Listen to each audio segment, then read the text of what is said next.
majina naitwa Dennis John Dickson. Mimi ni mhasibu mkuu wa taasisi ya Godsbridge Development Foundation. Hii taasisi ni taasisi ambayo inamiliki shule 6. Kati ya hizo shule 6, shule 3 ni za shule za msingi, lakini pia shule 3 ni za sekondari. Shule hizo zinapatikana mkoa wa Mbeya na mkoa wa Songwe. Kuna shule zinapatikana Mbalizi, yani Godsbridge English Medium Mbalizi, lakini pia kuna Godsbridge Secondary School Mbalizi, lakini pia shule nyingine ambazo zipo ndani ya mkoa wa Mbeya ni kuna Godsbridge English Medium ambayo ipo Tukuyu, lakini pia kuna Godsbridge Secondary School ambayo ipo Tukuyu.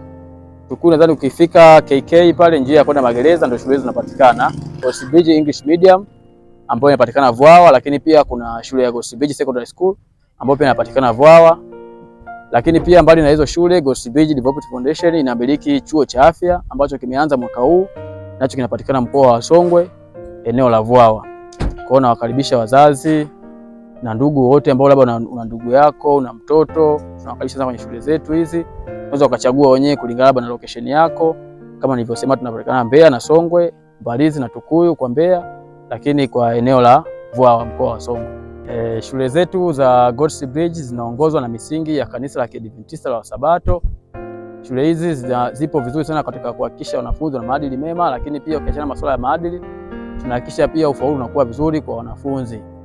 Unaweza ukaangalia unaweza ukakaa trend ya matokeo yetu ya shule za msingi, tumekuwa tukifanya vizuri sana, tumeshika namba 1 sana mkoa wa Mbeya, lakini pia zisimu hapa kwa mkoa wa Songwe. Kwa hiyo nawakaribisha sana, shule hizi ni nzuri kweli kweli kwenye kutengeneza maadili ya wanafunzi, lakini pia kwenye kujenga taaluma nzuri kwa wanafunzi.